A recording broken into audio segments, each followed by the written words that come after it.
And in this instance, nope, that shit happened, and I ran out the door, down the hallway, into the bathroom, and I couldn't.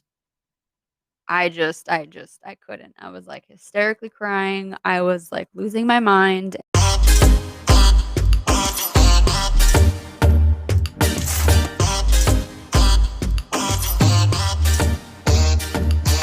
Welcome back. Welcome back. We Hey. are in continuance of May being Skin Cancer and Mental Health Awareness Month. So I know we started our month off with a little bit of talking about skin cancer, some facts around that, and talking about therapy and, Mhm. some ways to support the mental in staying safe and sane and pretty much, as we always say, being a better version of ourselves, right? Yes, always trying, although some days are certainly more difficult than others. Ooh, you ain't lying. But I tell you what, it's so random. But today I was sent a video from TikTok. Mhm. Not from TikTok, but someone sent it to me that came from TikTok, just saying Yeah. TikTok don't be sending me no personal videos, which would be interesting if they did.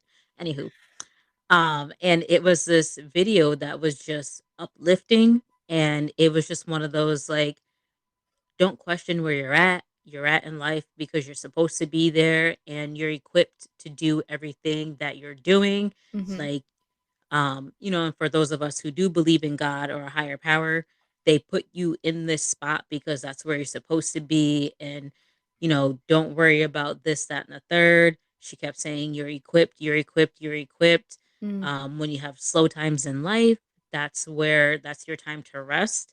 And when things start to pick up and you feel like you're on a good track, utilize your resources and, you have what you need to be where you are and to do what you need to do and to get to where you want to be. Yeah, no, definitely. That's awesome. I love that. Yeah, it was so nice, and I just thought it was so funny that I got that before we actually record this episode. So I was like, "Damn!" Good Like, timing. for some mental health, that was a good feed. Because TikTok does have just a variation of things on there. Yeah. So, just to be able to be sent that video, and I didn't ask for that. Like, I personally feel like right now I'm in a pretty decent place mentally. Like, I don't feel down or too far one way than the other. I just feel like I'm coasting.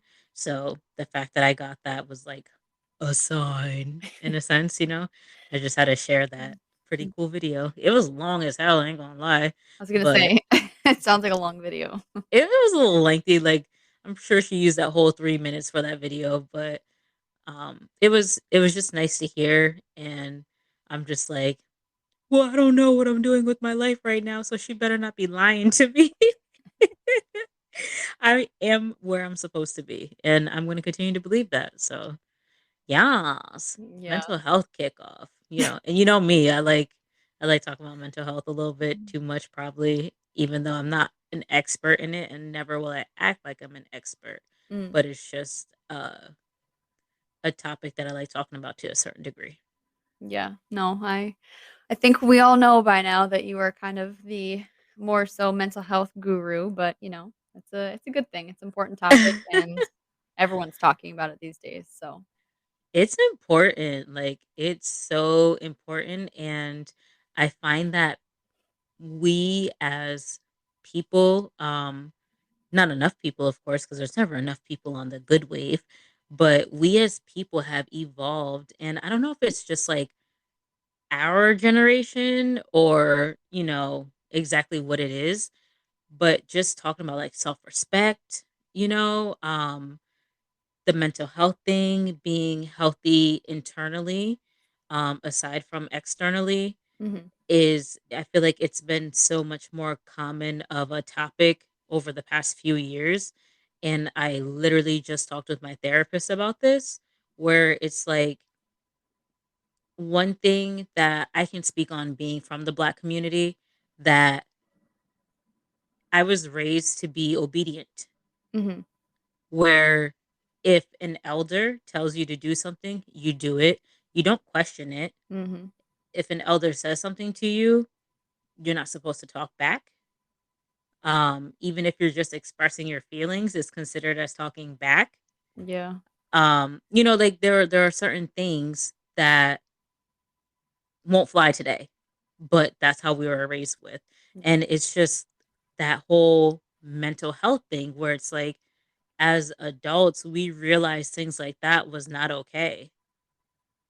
And now we're able to pretty much like change that curve, or as they call, break that generational curse, Mhm.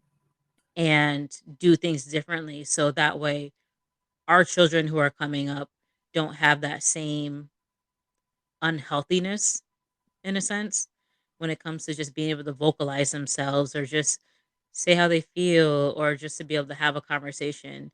Because it shouldn't be you can't speak or you can't do this or you can't express your feelings because I'm older than you and you're just supposed to listen to me and what I have to say and do as I say. Even though what I say and what I do can be wrong as hell,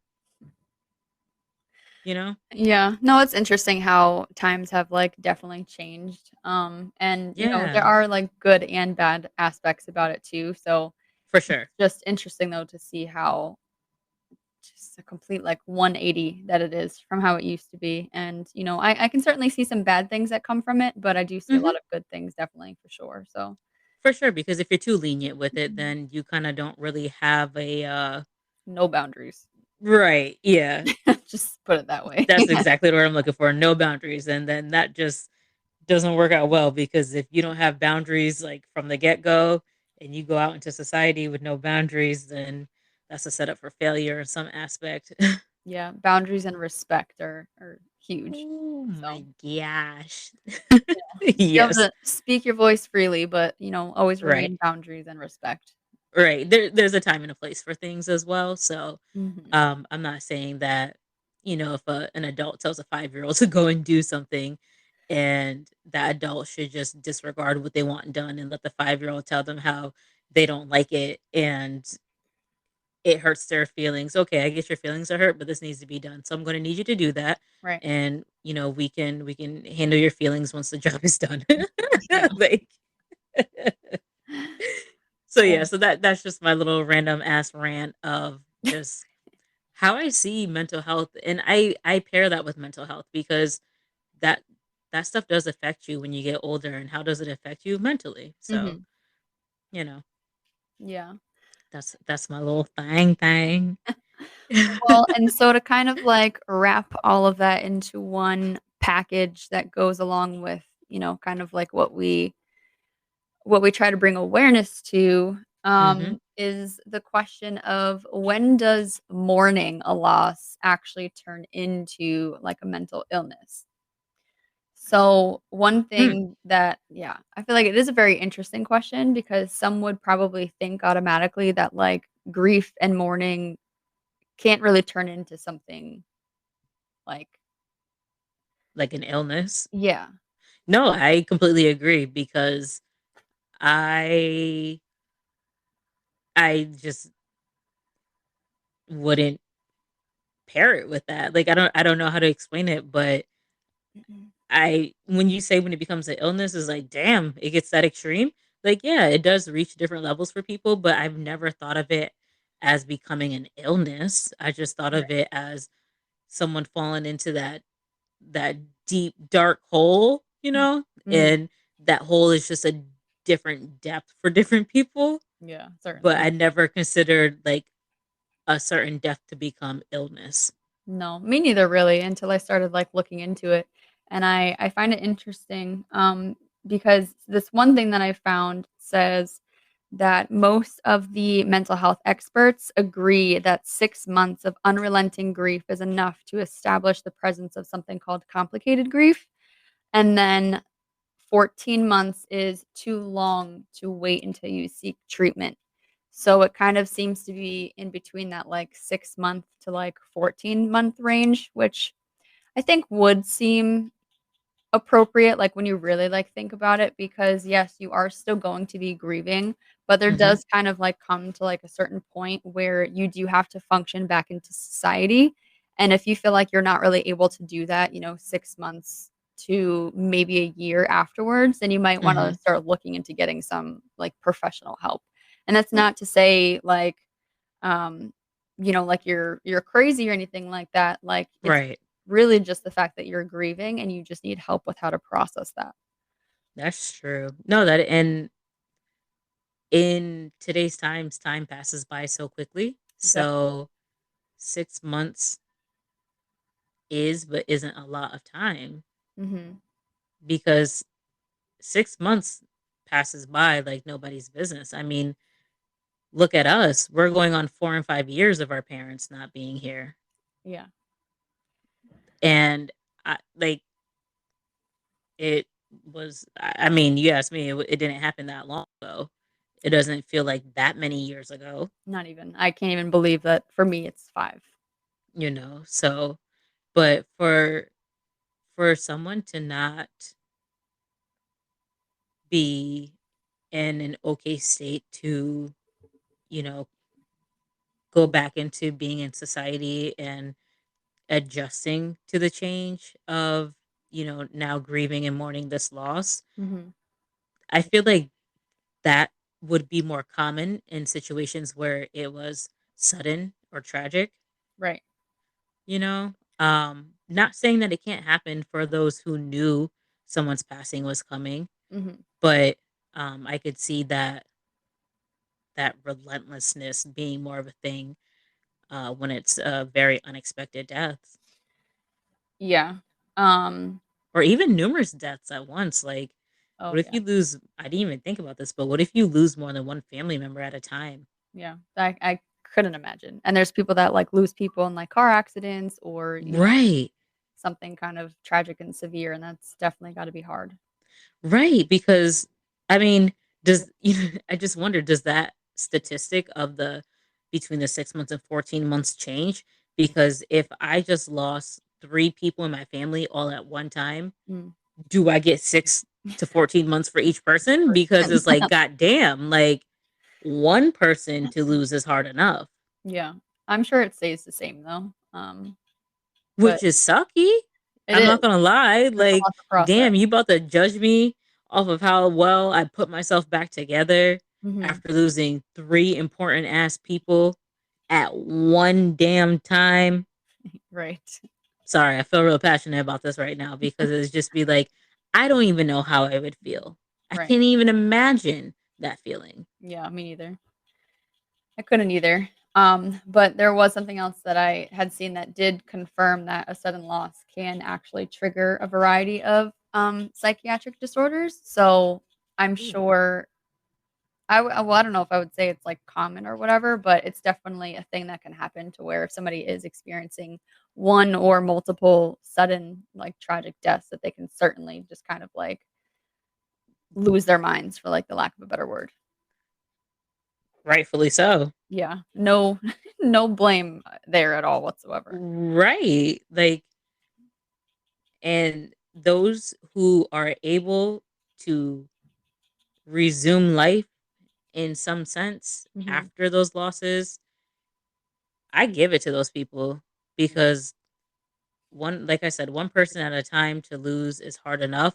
Even one person and then back to back you lose people is Right. hard enough, but That's tough. all at once and Mm. you're able to pull it together and to continue with your life, Yeah.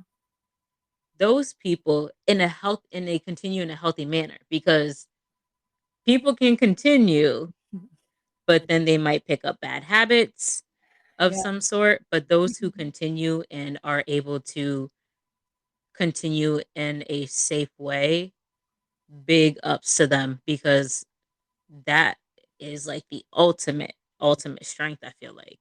Yeah. Well, and you gotta think too, as you're, like, speaking, it's making me think because I like to watch a lot of, like, murder stories. What are you, that ID channel? So no, there's actually a really cool YouTube, channel that I've liked watching called That Chapter. He's really good at, like, kinda, like, putting storylines together and stuff.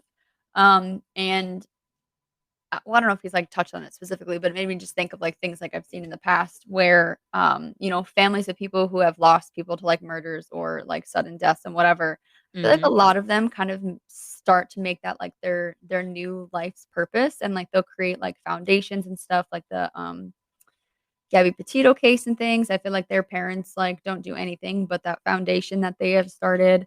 Mhm. And I just feel like that's where a lot of people go because it's so hard to just like let it go. But then you can also feel like you can function in society if you're trying to help others that may be going through the same thing. So That's very true, and that's a very healthy way to go about it, yeah. to be Yeah. that support, because it opens up a support group, Mhm. to just be there for others and to be able to, relate to them in their situations. But I must say, because I'm gonna go off topic for a second because that's just what I do. Anyways, Oh. what is this stereotype of women in these murder shows? I'm a woman myself and I do not watch. I don't. I just can't because maybe it's my level of optimism. I don't know what it is, but them shits make me a little too sad and then I get freaked out and then I'm like, "Oh my gosh, like I'm one of those lock the bedroom door behind me now that I watch this stuff and I got to check the doors downstairs numerous times and make sure they're locked." My mom used to watch that stuff all the time. I cannot. I cannot. Well, I'm just a weirdo. Like I went to school for forensic science. Like that's just kind of Right. like in my DNA. So I'm probably not the best one to ask about it, but I just find it extremely intriguing in some I weird way. can't, it literally dampens my energy. Mm, Like not me. I get so curious. I I got to be like bored to the highest degree Mm, and I literally take a nap before that, but I got to be bored to the highest degree. And I've like watched a few episodes, but I really just they get me so worked up on the inside. Like I just maybe I'm an empath and I just feel what's happening in the episode. So I'm like, oh my gosh, I feel threatened. yeah, I don't know, maybe. I don't know, but I always see it like on social media. It's those stereotypes about women watching them crime investigation shows and stuff like that. And I I don't hate know, the but internet because they're not lying. yeah. And They're not lying. just turn on Forensic Files and I can sit there literally all day and just get lost and not know what time it is. I literally will just watch repeat episodes of like black sitcoms like Living Single, even though I've watched every episode at least a good 10 times already. I'll Yeah. watch it again so I don't have to watch anything else that I feel dampened energy from. Yeah, no, I get it. Oh It's not for gosh. everybody, and that's why I do what I do for a living because, it's not Well, so that's why the world needs people like you. exactly. See, And there's room for everybody here. there is. Sorry, I didn't mean to throw us off, but I know, no, that I forgot the comments that I was gonna make you before were talking too. about the foundation and how it helps Oh, people to support. see, there you go.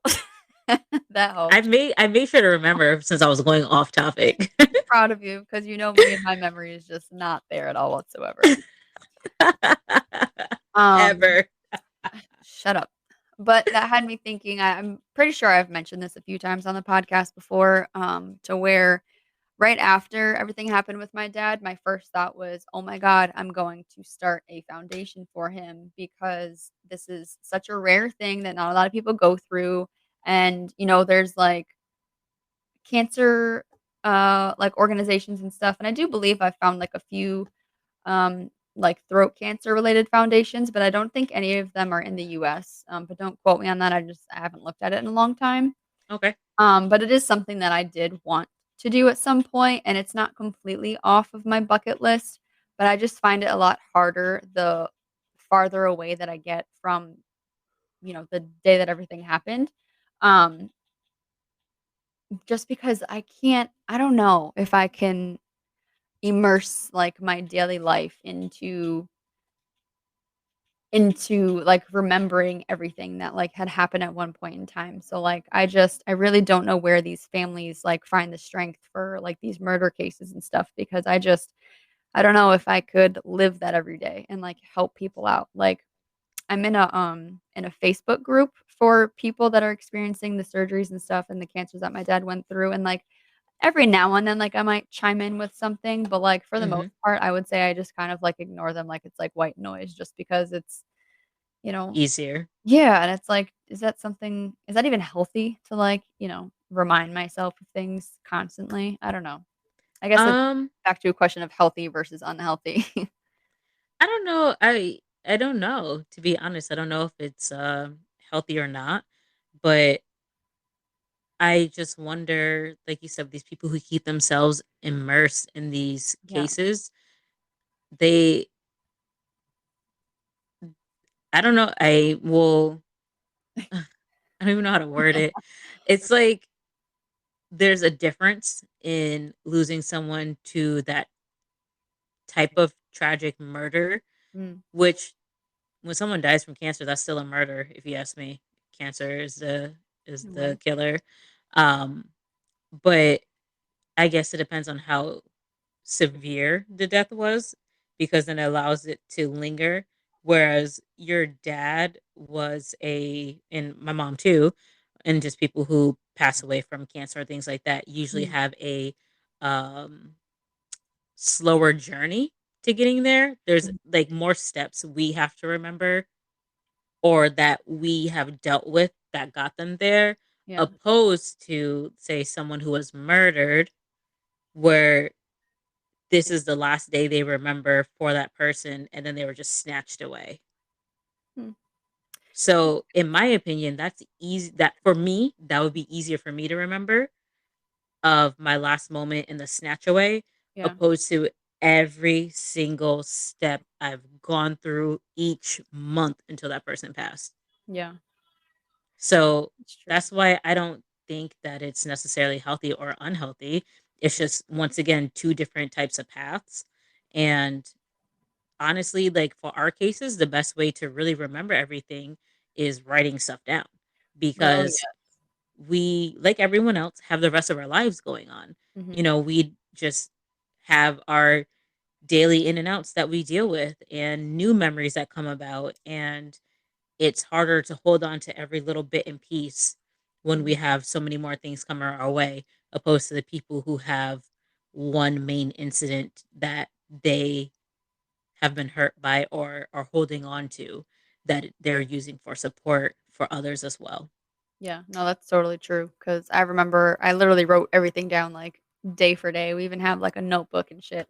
And if Hmm. you ask me today, like, certain things, I can't tell you. I'd have to refer to my notes just But that's because. why you have the notes, though, Right. because there's something that you are to do with that.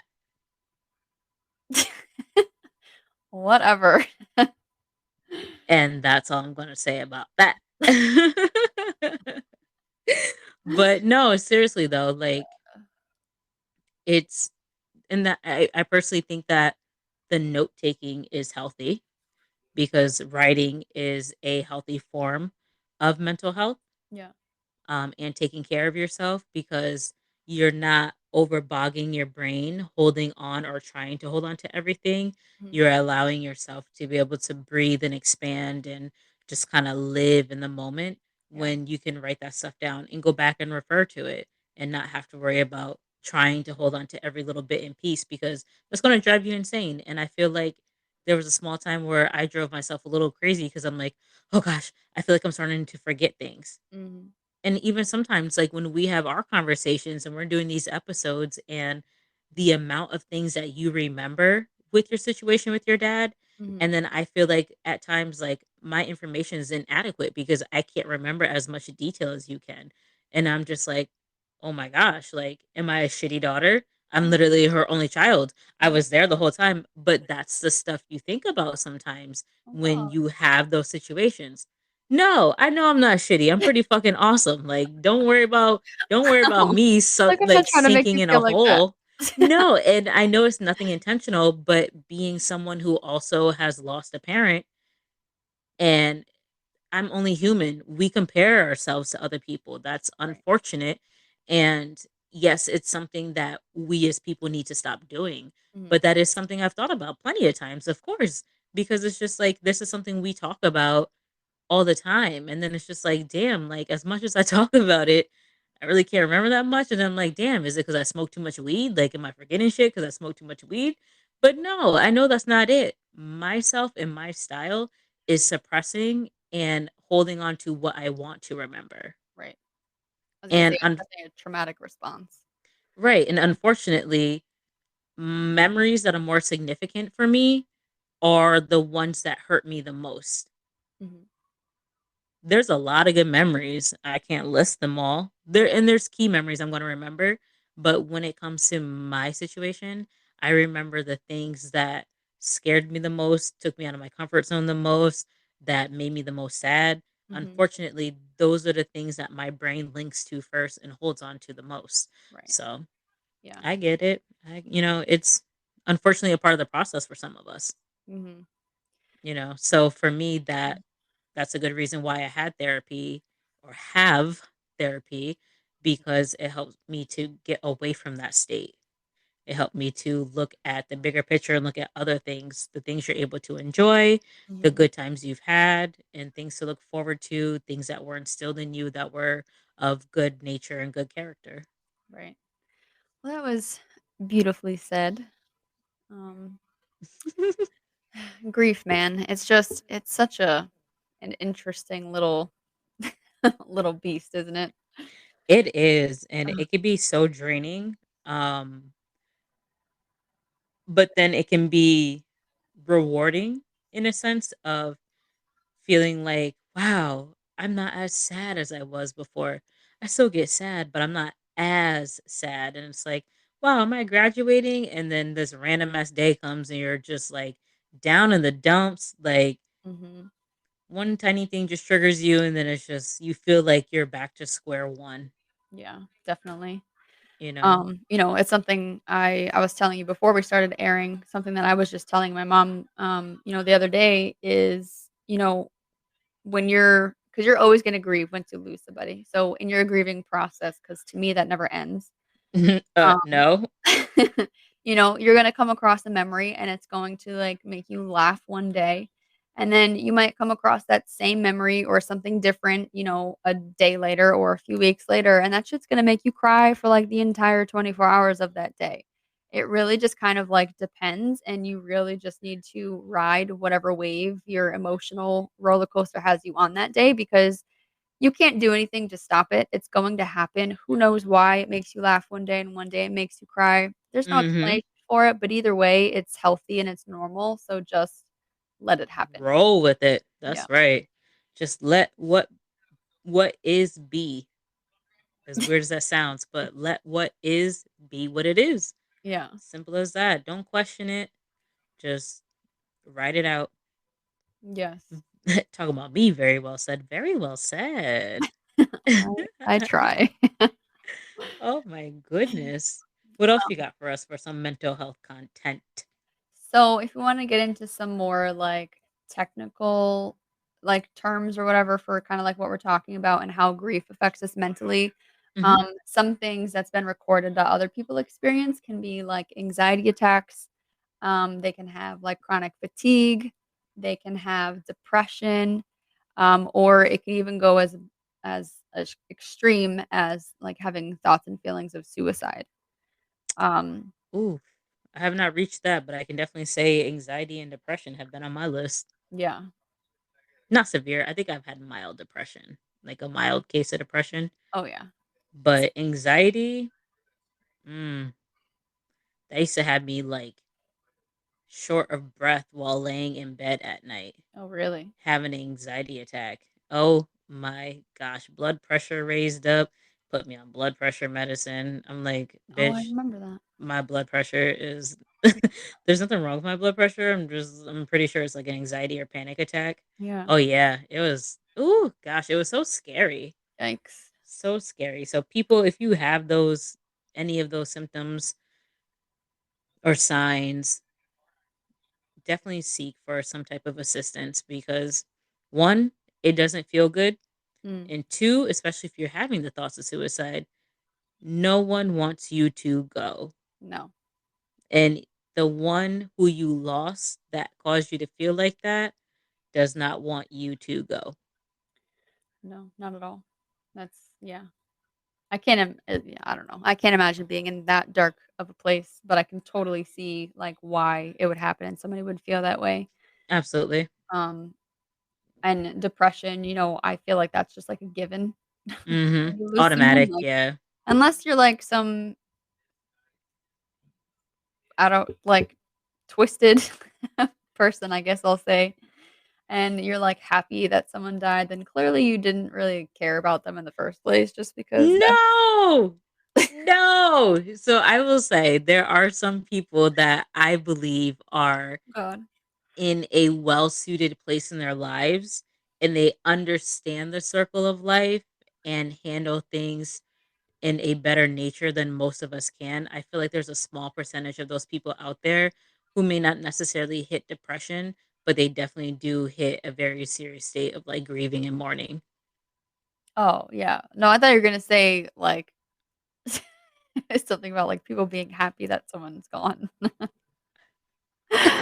I was like, "In what God. kind of a situation, like, does that even exist?" Like, even if someone's, like, No. 100, like, you're still gonna be sad when they die, like, Oh my gosh. I don't know where you're going with that, you made me nervous. Oh my gosh. But for me, I don't know if I would say that I've had anxiety attacks. Mhm. There's just one instance when my dad was completing his 2nd surgery, I wanna say, and I feel like I've definitely talked about this, where we went to go see him when he was still in the ICU, and he was just, like, kind of, like, waking up from everything, and when he did, he had, like, blood, like, coming out of, like, his nose and things, and he was just, like, freaking out and panicking because this is the one, I think this is the one where he lost his voice. So, that whole experience just did not fly with me, and normally I'm very, like, calm and, like, collected and the one that has my, like, head together because I felt like I needed to be my mom's support. Right. And in this instance, nope, that shit happened, and I ran out the door, down the hallway, into the bathroom, and I couldn't. I was, like, hysterically crying, I was, like, losing my mind, and I don't know how my mom found the time to call my grandma, but she did, and she called me when I was in there, and I don't know why I answered it, but, like, I was glad that I did. My grandma don't do the crying bullshit, like, she will not Your talk mom's to mom? you. Yes. She Yeah. will not talk to you when you're crying, like, none of that. So, like, a part of me was kind of like, "Don't answer," because, like, she don't play with that. I would say she strikes me as that type. But she obviously knew, like, what I was going with, and, like, my mom had, like, explained things to her, I Mhm. assume from what I remember. But it was, like, comforting to hear her, and she did certainly, like, calm me down, but I would say that that's kind of, like, the one and only time that I can remember to where, like, I just, like to me, that was an anxiety attack. Maybe it Mhm. it wasn't. I That don't was an attack of something. but that was just that will literally stick with me forever. Um, so yeah, that was that. Ooh, that was heavy. Oh my gosh. I just People, y'all still there? Y'all still listening? Ooh, gosh. That one was weighing heavy on the chest. have it so vividly in my mind. I just, like, see everything, like, happening. Mhm. I have 2 memories like that myself, so I get it. I'm Um, sure a few of us who have been riding out with our loved ones until their ends have some of those moments that just we can't get rid of in our yeah. minds as much as they hurt us and make us uneasy. Ugh. Yeah, no, that will forever, forever stick with me. Um, Ugh. and I Well, don't know. thank you for sharing that as hard as that was. Yeah, I just mm. Anyways. Whew. So I would say that the only other time I experience anxiety is when my mom stops answering me. Like, if I don't hear from her within, like, 24 hours, like, I start panicking and, like, I'm frantically, like, calling her, and I think we've had this conversation because We I said I did, wanna and I stalk her was with cameras. yeah, I was Um, gonna ask, did she get those cameras installed? no, she did not. We're working on it. Y'all heard that? She said, "We're working on that." Shut up. She might actually That is great. That is listen. great. But that's the only time. I freak out when I don't hear from somebody because I'm just terrified that, like, something's gonna happen.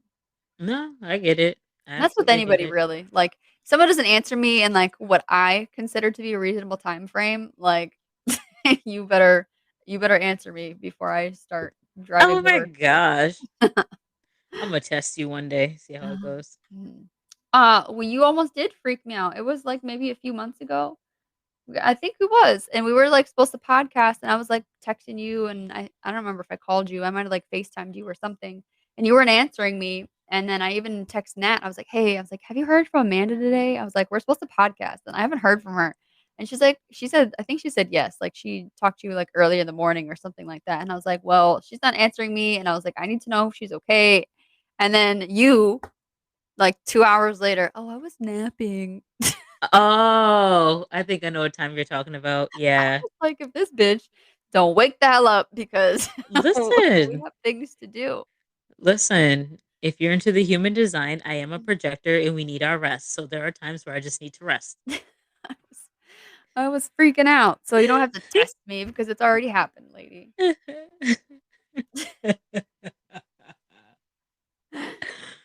Oh, Okay, okay.